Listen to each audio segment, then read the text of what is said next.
जिगर दा दिला दू तेनू बुर्ज खलीफा खलीफा खलीफा বাচ্চাটা হয়ে গেল। দেখো তো আমার মধ্যে কোনো চেঞ্জেস দেখতে পাচ্ছ কিনা। চেঞ্জেস কি হয়েছে? ঘর বুঝিয়েছো না তোমার মধ্যে? তা আমার মধ্যে ছাড়া কার মধ্যে? এই আলুর মধ্যে। তোমার মধ্যে কি করছো তুমি? আমি পার্লারে গেছিলাম, 400 টাকা খরচ করেছি, মুখটা ফেসিয়াল করেছি। 500 টাকা খরচ করেছো? হ্যাঁ, তুমি আমাকে 500 টাকা দেবা। 500 টাকা কেন? 100 টাকা আমার যাতায়াত খরচ। 100 টাকা গাড়ি ভাড়া কি পালকি করে নিয়ে গেছে নাকি তোমার?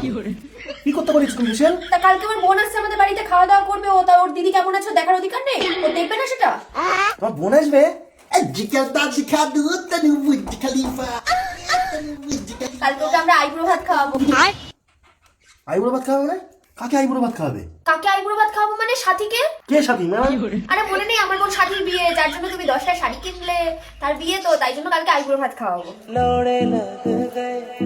হ্যাঁ তো ওকে বাবা বলে ডাকতে বলবে, আমাকে জামাই বাবু ডাকতে বলবে না। বাবা সব দত্ত নিয়ে দিচ্ছি তোর, আমি 10টা শাড়ি দিয়ে দিচ্ছি। তুমি এরকম করে বলছো কেন সোনা? ও আমার একমাত্র বোন। আরে কত কিছু রান্না করেছে ওর জন্য জানো? কি কি করবে? পাবদা মাছ, ভোলা মাছ, কাতলা মাছ, লোটে মাছের বড়া, ডিম কষা, মাছের মাথা দিয়ে ডাল, পায়েস, চাটনি, মিষ্টি, দই, আর অনেক কিছু। আমার বাবার বিয়েতেও এত রান্না হয়নি। একটা মেয়েকে তুমি ডেকে নিয়েছো, এত গেলাচ্ছ, আমাকে জীবনে গিলিয়েছো। এত টাকা কোথা থেকে পেয়েছো? কেন, তোমার কাছ থেকে নিয়েছি তো। আমার কি টাকা ঝাড় হয়েছে নাকি? তো বিরিয়ানিটা কি করতে আনতে বলে 2 প্লেট? আরে এত কিছু করতে হবে বলেই তো আমি তোমাকে বিরিয়ানিটা আনতে বললাম। আমি আর ভাই বিরিয়ানিটা খেয়ে নিচ্ছি, আর দুপুরের ভাত রয়েছে, সেটা তুমি ডিম ভাজা দিয়ে খেয়ে নাও। ভাই বাড়িতে রয়েছে? হ্যাঁ, ও তো ঘরে রয়েছে। দাঁড়াও, এ ভাই। মানে আমি সাদা ভাত দিয়ে ডিমের আমলেট করে খাবো, আর ও বিরিয়ানি খাবে তোমার সাথে?